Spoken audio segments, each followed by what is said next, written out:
మచ్చ, బాధ్యత గల మగాడికి వాల్యూ లేదు.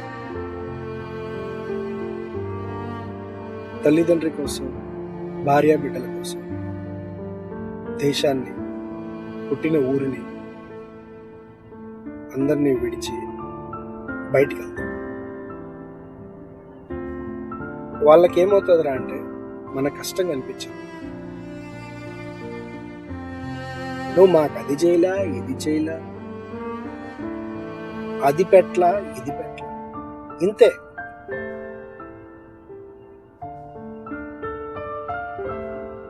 మనం ఇక్కడ ఎంత చచ్చి బ్రతుకుతున్నామో అన్నది వాళ్ళకి అవసరం లేదు. నువ్వు చచ్చైనా సరే మమ్మల్ని చూసుకో.